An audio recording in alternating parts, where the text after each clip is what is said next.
Here we are, Interlagos, very dark skies, of course, replicating the conditions from qualifying yesterday. Now, here we are, another episode of Can I Beat the Pole Lap? You guys know the drill by now in this series. As the name indicates, we are trying to beat the pole lap. Now, this weekend is a sprint weekend, and we've just had the sprint shootout, which Lando Norris is on sprint pole for later this evening, a 1 minute 10.6. Yesterday was the main qualifying for Sunday's race, and the Q3 lap time was a 1:10.7, so actually slower than the sprint due to the weather forecast and the conditions. However, the best time from qualifying yesterday in Q2 was set by Lando Norris at 1 minute 10.021, and that is the time we are aiming to beat in today's episode.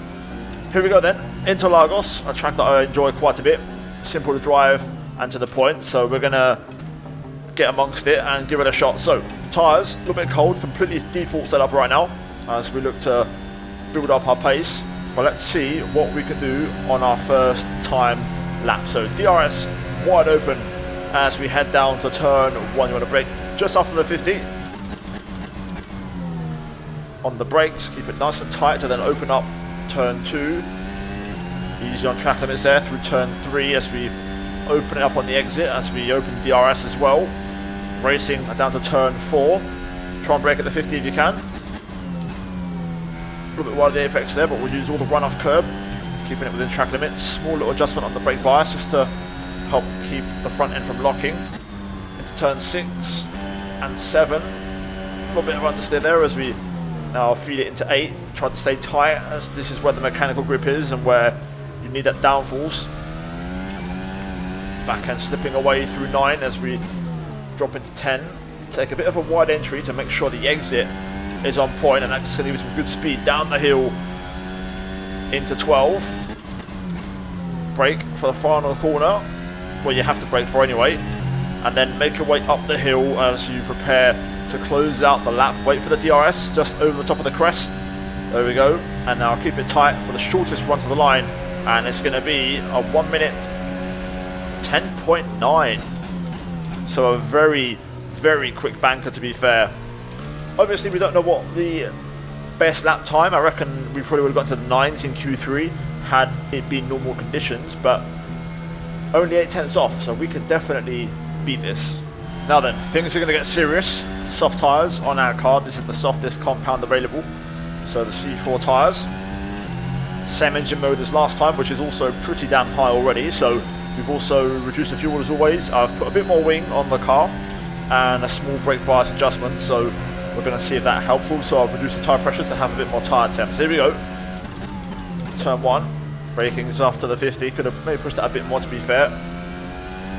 Carrying a bit more speed there through turn 2 as we open up the taps through turn 3. On the run down to turn 4. Sector 1 is a slight improvement. Braking on the 50 there for turn 4, keep it within the limits. Now making our way up the hill into the double right-hander. This is where the soft tyres now are going to start to really make a difference. On the anchor, don't lock up. A little bit too much inside curb, then that was a bit scruffy. Keep pushing, keep pushing. There we go. Nice clean exit this time through there. Into the second hairpin. Power down early. And now down the hill into the final braking zone. Nice traction on the exit, and we're up by roughly 7 tenths, so it's not going to beat the pole time yet, which I thought we would have done, to be fair, but it was a bit of a scruffy lap across the line, and it's 1 minute 10.3, so work to be done. I'm going to go for a cool down and try and go again. Tyre wear is relatively low, so we can probably squeeze out one more. My fuel, so it's a bit marginal, but I've got just about enough for one more time lap, so let's go again. So the benefit this time is that we're going to have nice warm tyres, slight bit of wear, but at the expense of having good temperature into the center S, which could help us massively in the first sector. So here we go, another attempt. Turn 1, let's try and push this braking a little bit more. Left front, lock up. But we brake way later and keep it on the island. That was a lot cleaner, much better. I have just pushed the brake bias a bit more towards the rear so that I can have some less front locking and a bit more rotation. Turn 4, this time kissing the apex beautifully, getting a lovely exit as well. And now we're cooking, 3/10 up. This looks good. Into the double rights.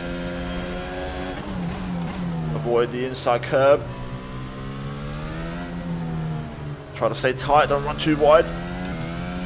Power down super early there. Second hairpin, not braking as deep or as wide on entry. Clean exit. Down the hill.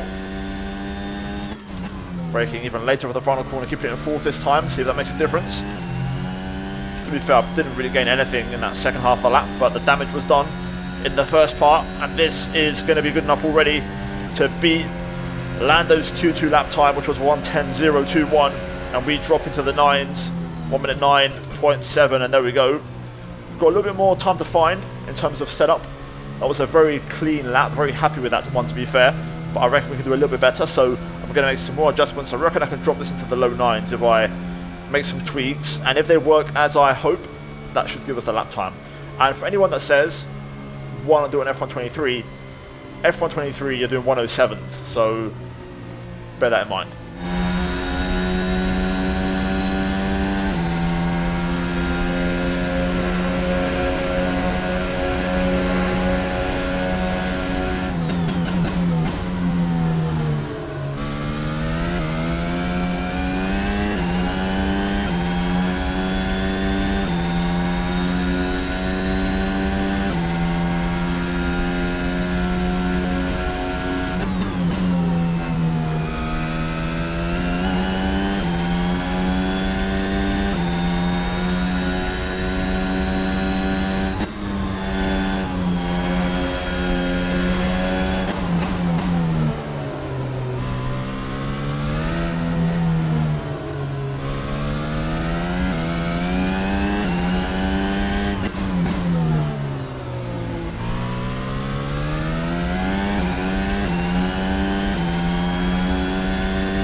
Bosh, there it is, exactly what I predicted.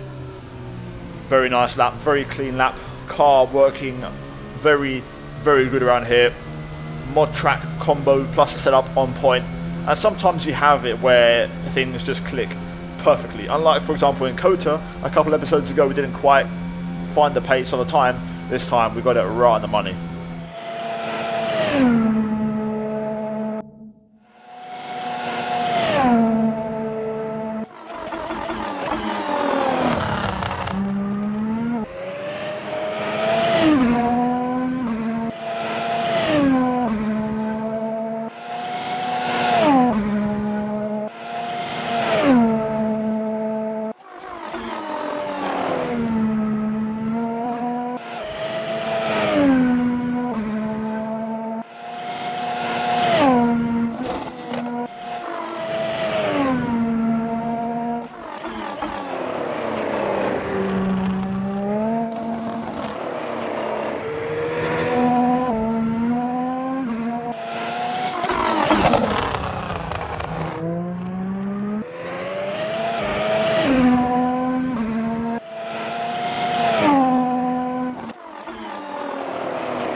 Now, as always, here is the setup I was running for this episode, which featured the C4 tyre, which is the softest available compound this weekend. Tyre pressures were lowered to 16 psi so that we could have more tyre warm up and better temp throughout the lap, and also crucially at the start of the lap. Fuel-wise, 5 litres enough for 2.6 laps, so an out lap and a time lap. Electronics was set to push, and motor for the lap not qualifying. I found it was a bit too aggressive out of turn 2, out also of the kind of middle sector slow hairpins. There's like 3 traction zones there, which is just not ideal. And also sometimes the final corner, I felt it would maybe just snap a little bit. So I actually found push was a bit smoother and helped. So happy with that balance. Motor as well for more horsepower.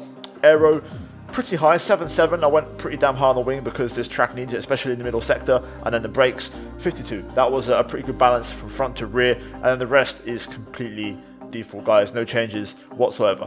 But there we go, guys. Hopefully you enjoyed today's episode, and I shall bid you farewell. As always, check the links down below, guys, for the car, the track, all that good stuff, all the mods. This is Assetto Corsa on PC. If you want to check it out, feel free. Guys, if you enjoyed the video, like and subscribe for more daily F1 content. We are very close now, less than 2,000 subs away from the big 100,000, which I can't believe is actually so close now. If you're new to the channel, guys, I would massively appreciate your support, so please subscribe. Anyway, as always, a big shout out to the members for supporting all the content on the channel that I make. And finally, check out the 2 videos on screen, guys, if you haven't seen them already. And yeah, good fun, but let's see how the sprint goes, and let's see how the main event goes tomorrow. Either way, guys, enjoy the weekend, and I'll see you soon. Adios.